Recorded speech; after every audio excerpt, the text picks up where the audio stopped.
순환주가 이제 세 번째 새벽기도 시간인데요. 토요일까지 완주하시기를 주님의 이름으로 축복합니다. 오늘 예수님께서는 유월절 식사를 마치신 후에 계속된 고별 설교, 제자들에게 고별 설교한 이후 장면이 이제 갑자기 감람산이라는 지명으로 바뀌고 있는 것을 알 수 있습니다. 이 누가복음에 나오는 감람산이라는 지명에서 예수님은 순환을 앞두고 오늘 본문 말씀처럼 기도했다라는 것을 알 수 있으며, 기도 이후에 이 산에서, 이 감람산에서 체포되는 것을 본문 이후 구절을 통해 또한 알 수 있습니다. 이 예수님의 죽음 직전의 기도는 마태복음 26장, 마가복음 14장에서도 동일한 내용이 나와 있지만 약간씩 좀 다릅니다. 마태복음, 마가복음에서는 예수님이 3번 왔다 갔다 하시면서 제자들을 발견하는 하나, 둘, 셋, 세 막으로 되어 있다면, 누가복음에서는 몇 번 갔다 왔다라는 내용은 없고 그저 한 번 기도하시고 제자들에게 돌아오는 단막극의 형식입니다.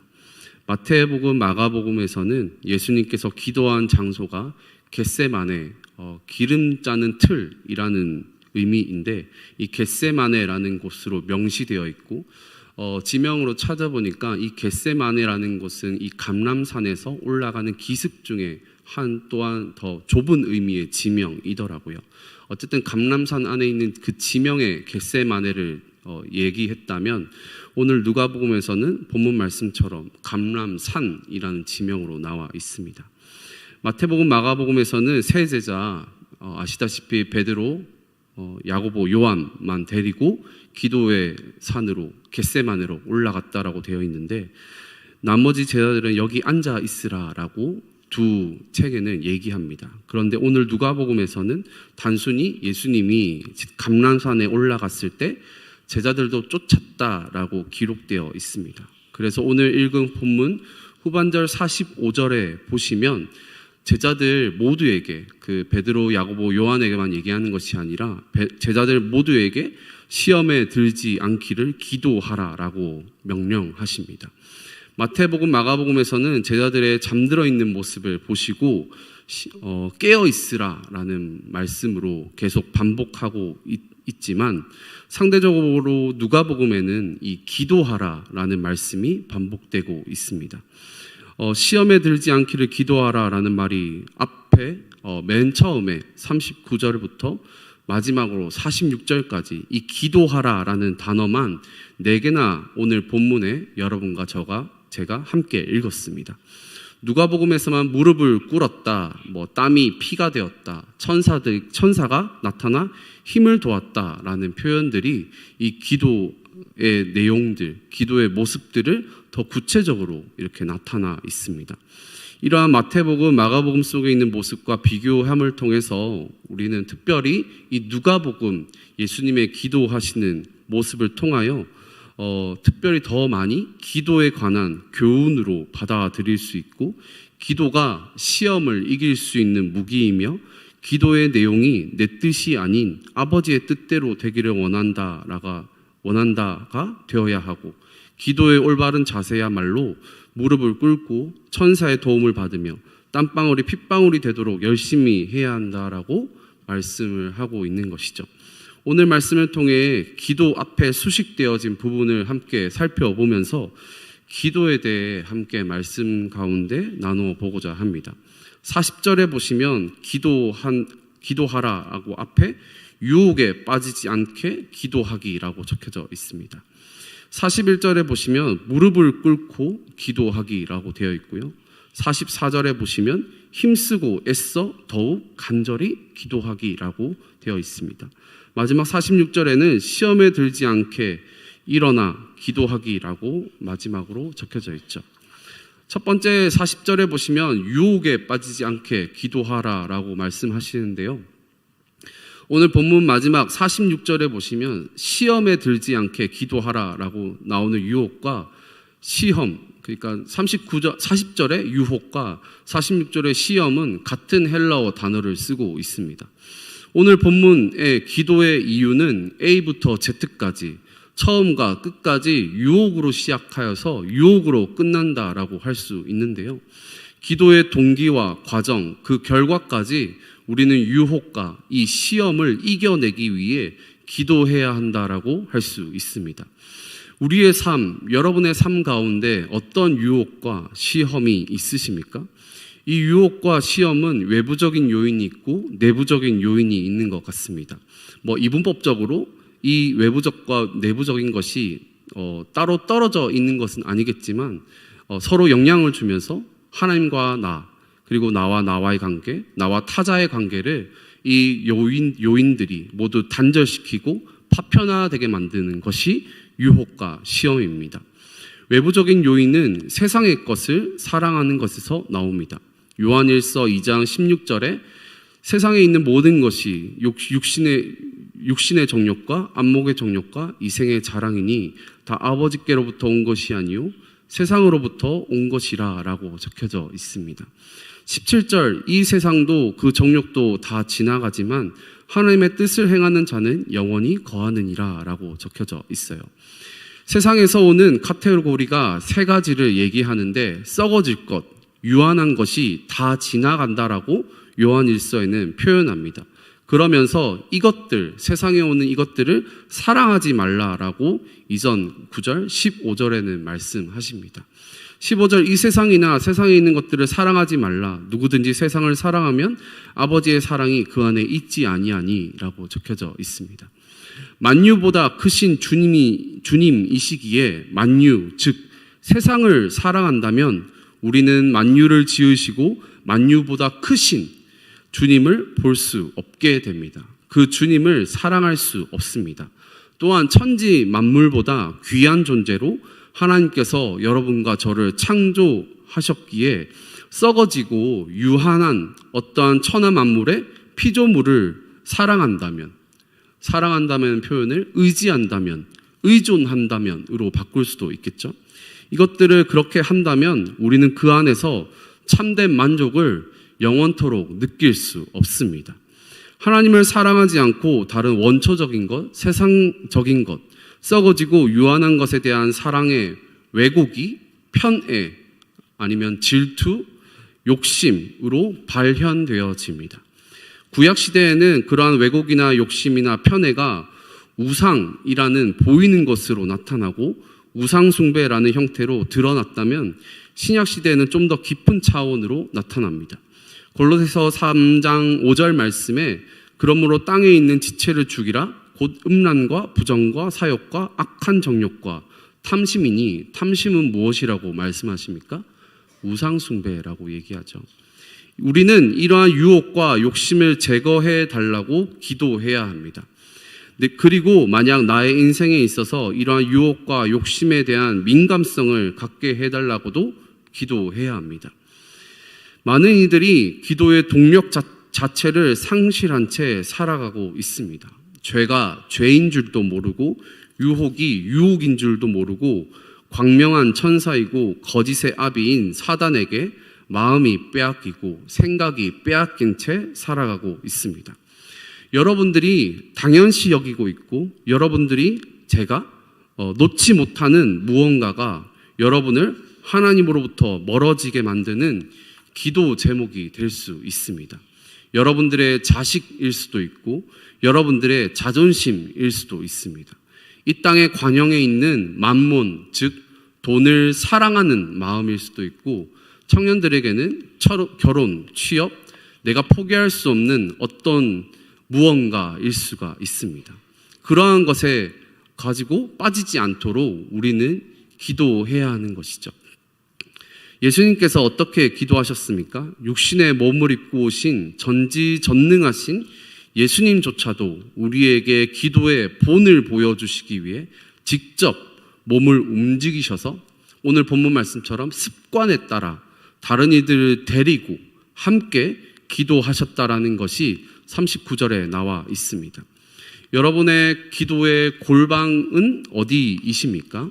기도는 아무 때나 할 수 있지만 어느 곳에서나 할 수 있지만 예수님께서 본을 보이셨듯이 여러분들의 기도의 장소가 기도의 때가 있으셔야 합니다.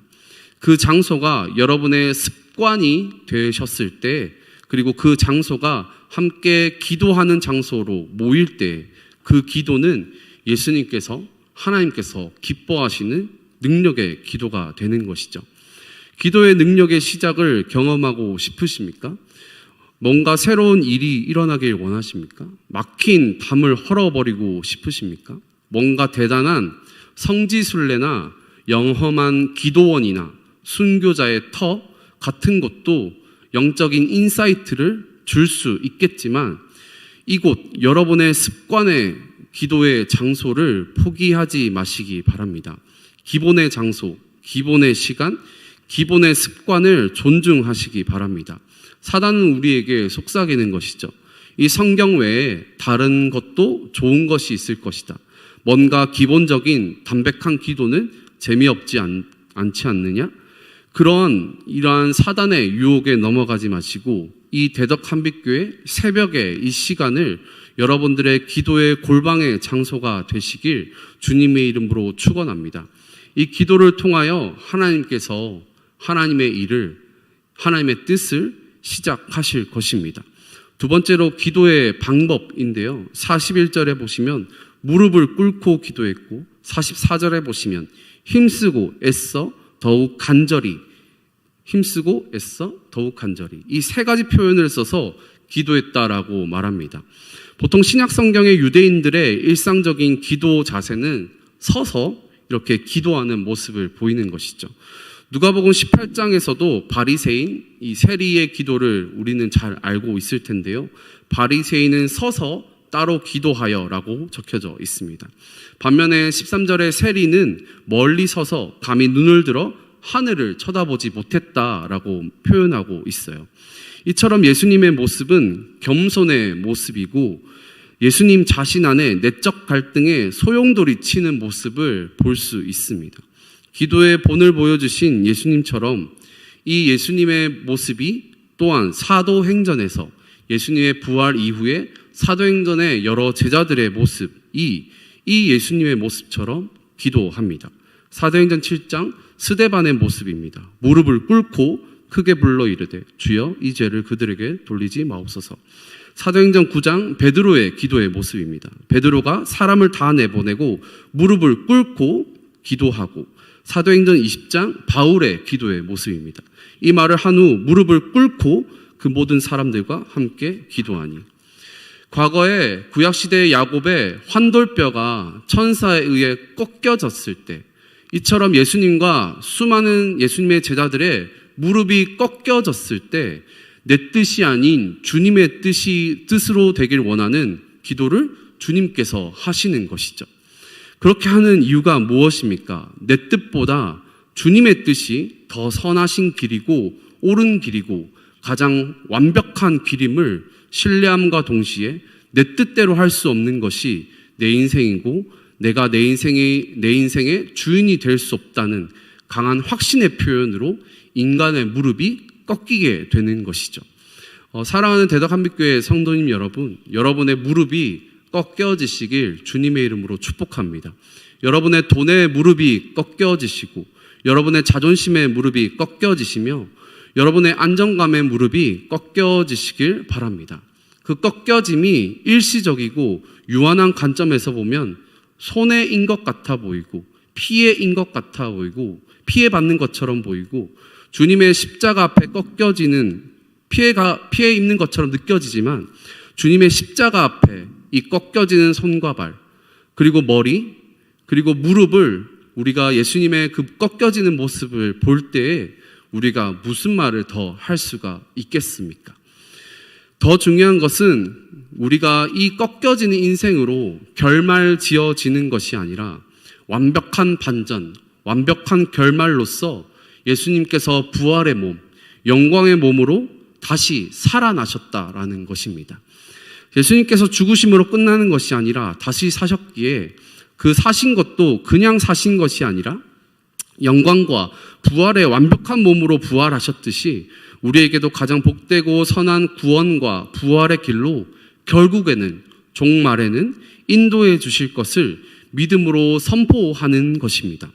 예수님께서 오늘 본문 속에서 기도로 시작하여 기도로 끝내기를 제자들에게 권면하셨던 것처럼 예수님 자신의 삶의 족적 가운데도 기도가 언제나 함께 있으셨습니다. 누가복음 3장 세례 받으실 때 사람들의 인기가 몰려와서 박수와 환호로 예수님을 맞이할 때, 12사도를 택하실 때, 예수님께서 용모가 변하실 때, 제자들에게 신앙 고백을 요청하시기 전에도 등등 수많은 기도하시는 예수님의 모습이 이 앞뒤 전후 문맥에 있습니다. 예수님께서도 기도하셨는데 예수님께서 기도가 필요한 분이실까요? 예수님의 기도는 본을 보여주시기 위한 기도이셨습니다. 기도는 여러분 개인을 위한 것만이 아니라 또 다른 기도의 사람이 태어나기 위한 본의 과정입니다. 기도하는 스승 밑에 기도하는 제자가 나오고요. 기도하는 부모 밑에 기도하는 자녀가 나옵니다. 이처럼 믿음의 기도는 또 다른 기도의 사람을 낳습니다. 성경에 예루살렘에 왔다가 느닷없이 이제 십자가를 지게 된 구레네 시몬의 이야기를 여러분들 잘 아실 텐데요. 정말 어쩌다 예수님 옆에 있다가 십자가를 지게 되는데 성경에서는 이 구레네 시몬의 이야기가 그때만 잠깐 나오고 더 이상 그 사람의 전후에 제자가 되었다, 아니면 선교사가 되었다, 순교했다, 이러한 내용들이 1절 나오지 않습니다. 그렇지만 구레네 시몬의 그 아들에 대한 내용이 잠깐 한 절에 스치듯 지나가게 나오는데요. 로마서의 말씀에 구레네 시몬의 아들의 이야기가 나옵니다. 구레네 시몬의 아들의 이름은 루포인데 로마서 16장 13절에 이 바울이 구레네 시몬의 아들 루포를 이렇게 표현합니다. 로마서 16장 13절에 주 안에서 택하심을 입은 루포와 그 어머니에게 문안하라. 그 어머니는 곧 내 어머니니라 라고 바울이 구레네 시몬 아들을 이렇게 표현하는 내용이 있습니다. 주 안에서 택하심을 입었다라는 표현이 로마서 16장에 나오는데요. 어쩌다 만난 구레네 시몬은 그 아들까지 바울을 돕는 귀한 주님의 자녀가 되어 있었습니다. 믿음은 믿음을 낳고 기도는 기도를 낳으며 사랑은 사랑을 낳습니다. 오늘 여러분들의 기도가 다른 선한 이들을 낳게 되는 역사가 바뀌는 기도가 되시길 주님의 이름으로 소망합니다. 내 뜻이 아닌 주님의 뜻을 하늘에서와 같이 땅에서도 이루어지는 기도가 될 때 구레네 시몬의 믿음이 루포에게 이어져서 주 안에서 택하심을 입은 것처럼 여러분들의 기도를 통하여서 여러분들의 자녀들에게, 여러분들의 맡겨진 어느 누군가에게 택하심을 입는 기도, 사랑, 믿음의 선순환이 일어나시기를 주님의 이름으로 축원드립니다. 함께 기도드리겠습니다. 하나님 아버지 감사합니다. 오늘 기도를 통하여서 내 뜻이 아닌 주님의 뜻을 이루는 기도를 알게 해 주심에 감사합니다. 내 뜻으로서 그치는 것이 아니라 나의 어떠한 무릎이 꺾여지는 기도가 오늘의 기도가 되게 하여 주시고, 특별한 오늘만의 기도가 아니라 우리의 습관을 따라 하나님 아버지에게 날마다 나아가는 기도가 되게 하여 주시고, 이 순한 주간만의 기도가 아니라 나의 평생에 주님과 동행하는 날마다의 기도가 되게 하여 주시옵소서. 이 기도가 나의 삶 속에서 끝나는 것이 아니라 구레네 시몬을 통하여서 루포에까지 이어진 신앙의 유산이 흘러간 것처럼 우리의 기도를 통하여서 나의 자녀들에게, 나의 믿지 않는 어떠한 사람들에게 흘러갈 수 있는 축복의 통로의 기도가 되게 하여 주시옵소서. 감사드리며 이 모든 말씀 예수님의 이름으로 기도드립니다. 아멘.